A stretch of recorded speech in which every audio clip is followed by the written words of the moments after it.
আসসালামু আলাইকুম।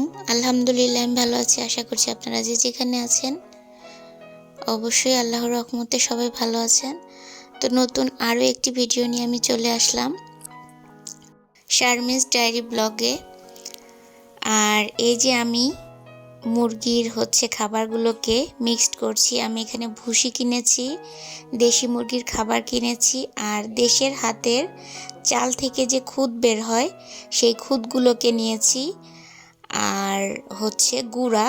তো গুঁড়াটা আমি মিক্সচার করে নিই, কারণ গুঁড়া অনেকগুলো বেশি, মানে অনেক বেশি গুঁড়া, সেই জন্য মিক্সার আমি করিনি। যেহেতু এইগুলো অল্প অল্প ছিল, তাই এগুলোর সাথে আমি এগুলোকে মিক্সড করে দিচ্ছি, মানে ভুসির সাথে খুদ মিক্সড করে দিচ্ছি, যেন মানে মুরগির অনেক পুষ্টি হয়।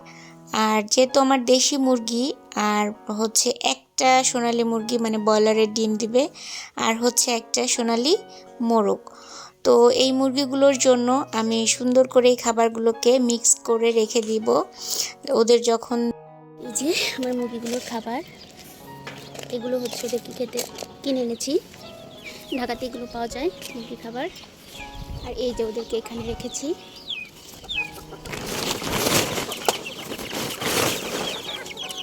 এই যে আমার মুরগি সব খাওয়ার জন্য ছটফট করছে, ওদেরকে এখন খেতে দেব।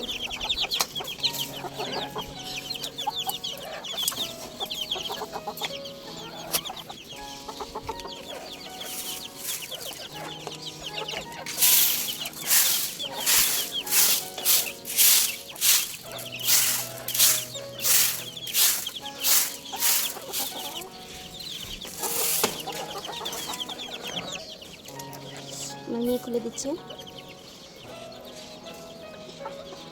ওটা না হলে আরেকটা দেখো।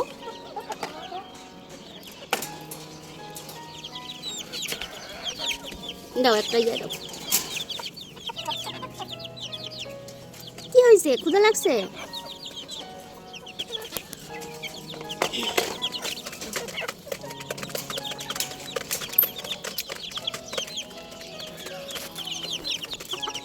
এই যে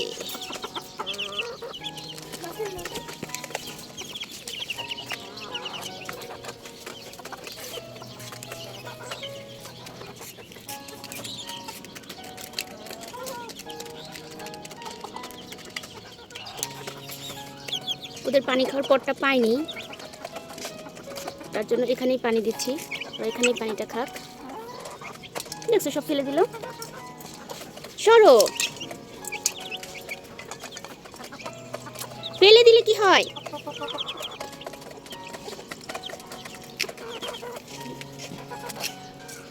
এই যে এটা হলো ওদের ঘর, এই যে কত সুন্দর খাচ্ছে। বাচ্চাগুলোকে ছেড়ে দিয়েছি, কারণ বাচ্চাগুলোর একটু জায়গা দরকার আছে, বড় হওয়া দরকার। যেহেতু গ্রামে ওদেরকে আটকিয়ে রাখা হয় না, ওরা অফুরন্ত জায়গা পায়, ঘুরে বেড়ায়, পোকামাকড়, শাক পাতা কত কিছুই না খায় ওরা ঘুরে ঘুরে। কিন্তু ঢাকা শহরে তো সেভাবে আমার পক্ষে সম্ভব না, কারণ ওরা হারিয়ে যাবে, কুকুর খেয়ে ফেলবে। যেই কারণে ওদেরকে আমি খাঁচায় বন্দি করে রেখেছি। আর আমার মুরগির লালন পালন করাটা কেমন হয়েছে ছাদের উপরে অবশ্যই কমেন্টে জানাবেন। তো চলে আসলাম এই ছাদে কাজ করতে গিয়ে, মুরগির পিছনে একটু সময় দিতে গিয়ে আমার রান্নাবান্নার অনেক দেরি হয়ে গিয়েছে।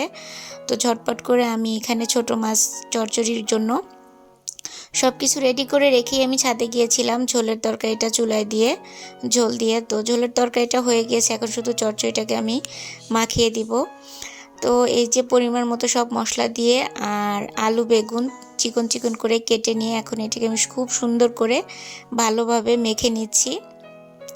আর ছোট মাছ এইভাবে চচ্চড়ি করে খেতে কিন্তু ভীষণ মজা হয়। আর এইভাবে কে কে খান অবশ্যই কমেন্টে জানাবেন যে এইভাবে চচ্চড়ি খেতে কার কার ভালো লাগে। তো আমি সব সুন্দরভাবে মাখিয়ে পরিমাণ মতো ঝোল দিয়ে এখন আমি চুলায় বসিয়ে দিব। তারপরে বাকি কাজগুলোকে আমি ঝটপট করে সেরে নিব। এই তো চুলায় বসিয়ে দিলাম আমার চচ্চড়ি। প্রায় হয়ে গিয়েছে তরকারিটা, আর এখন আরেকটু ঝোল শুকিয়ে যাবে, একটু মাখা মাখা ঝোল রাখবো। তো আমার পুরো ভিডিওটা যদি আপনাদের কাছে ভালো লেগে থাকে তাহলে অবশ্যই লাইক, কমেন্ট এবং সাবস্ক্রাইব করে আমার পাশে থাকবেন এবং আমাকে সাহায্য করবেন। আমার ভিডিওটা যদি ভালো লাগে তাহলে অবশ্যই শেয়ার করে দিবেন।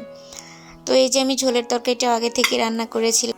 তো আমার ঝোলের তরকারিটাও কেমন হয়েছে অবশ্যই জানাবেন। ঘরের কারেন্ট চলে গিয়েছিল ভিডিওটা যখন আমি লাস্টে করি। তো আজকের ভিডিওটা এ পর্যন্তই। আল্লাহ হাফেজ।